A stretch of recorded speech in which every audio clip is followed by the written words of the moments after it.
Hello students, how are you today? And how was your weekend?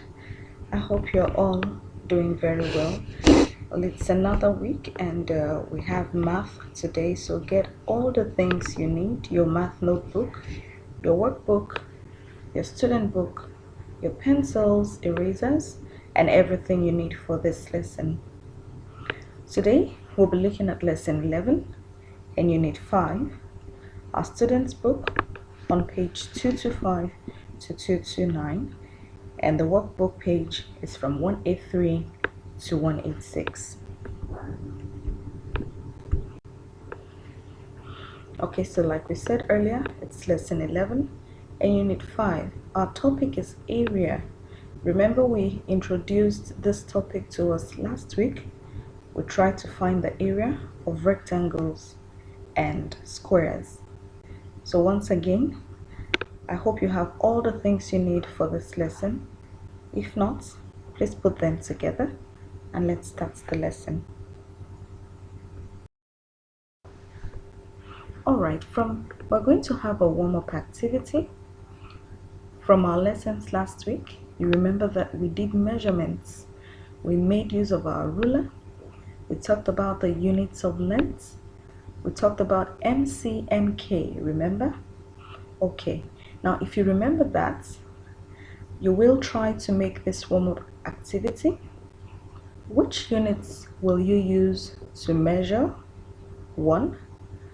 A journey from your house to the city center. So you write for me the units. You're going to start now. Write that in your student, or you can write it in your notebook. A journey from your house to the city center. How would you measure? Then, if you want to measure how tall you are, which unit of measurement will you use? Also write that in your notebook. A seed of an orange. There are some white little seeds in an orange. How will you measure it? What unit of measurement will you use? And finally, your math workbook.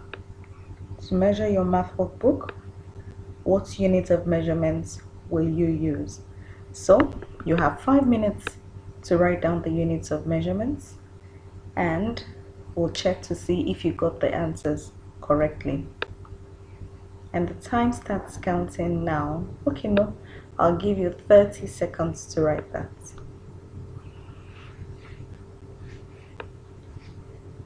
Okay, you have 25 seconds more. Now 20 seconds more. 15 seconds more. 10 seconds more. 5 seconds more. And 30 seconds is over.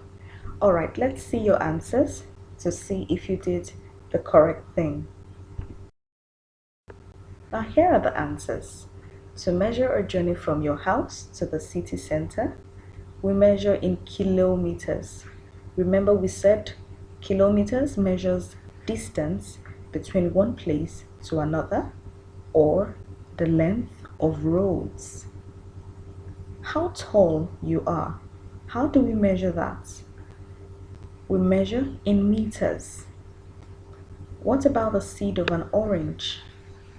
The seed of an orange is very tiny, so we measure in millimeters. And your math book? Your math book can be measured with a ruler, so we measure in centimeters. Okay, great job. I know you must have done this very well.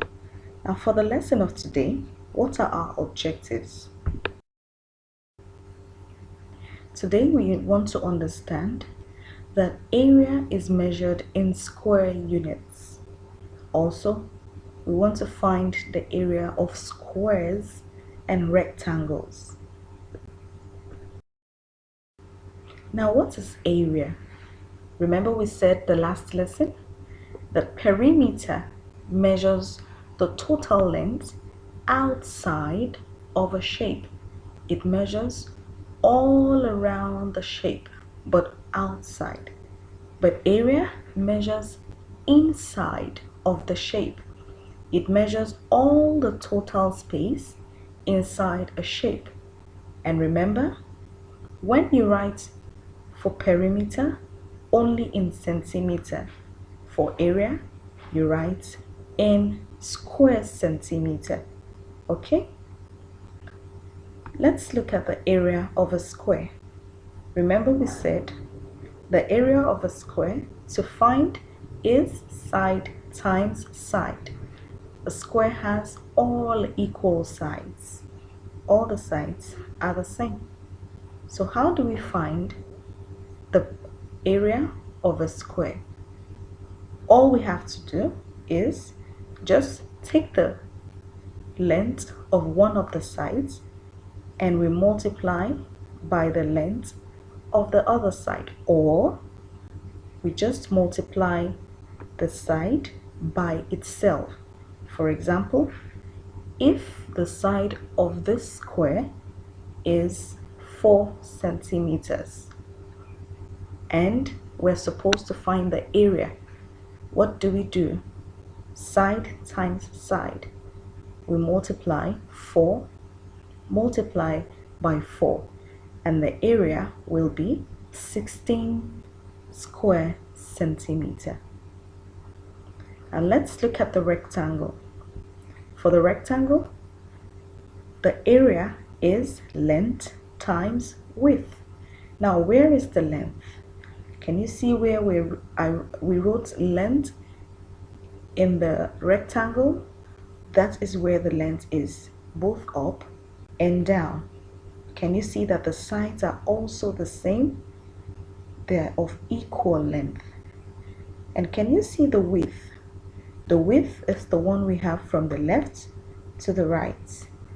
On the left and on the right. That's where we have the width of the rectangle. Okay? And to find the area of this rectangle, we multiply length times width. So, if the length of the rectangle is 8 centimeter and the width is 2 centimeter, the area will be 8 multiplied by 2, and the area is 16 square centimeter.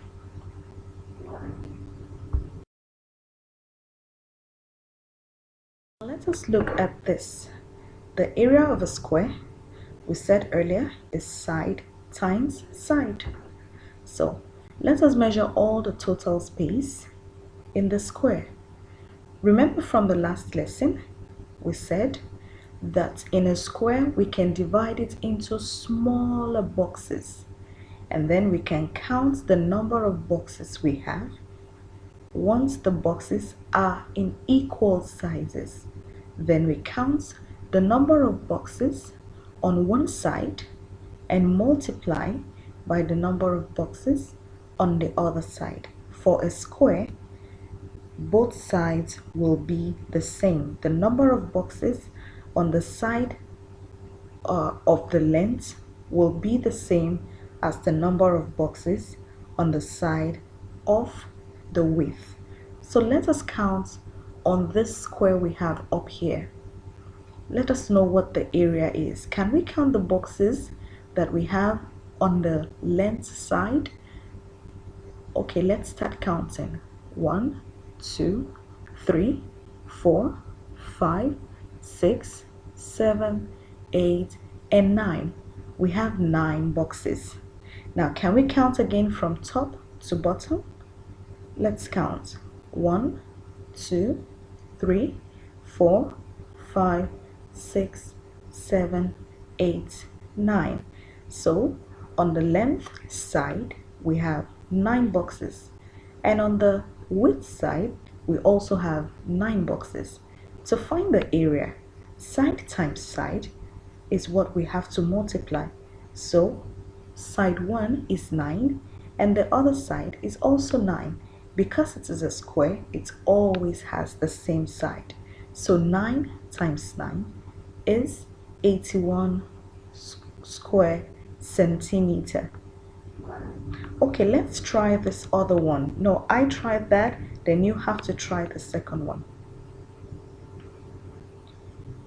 I have another smaller square and I want you to try to find the area.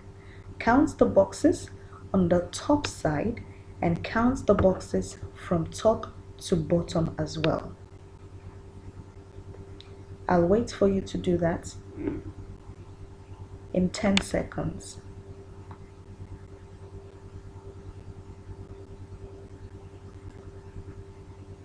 Okay, only 3 seconds left.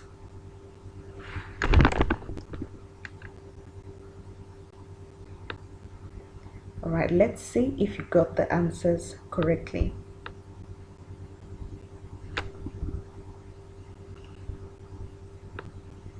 Alright, now we have the first side to have 6 boxes and the other side also has 6 boxes. So 6 multiplied by 6 is 36. So the area of this smaller square is 36 square centimeter. Great job.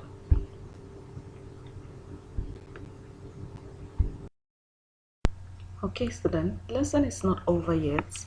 Please click on the part 2 link to continue the lesson.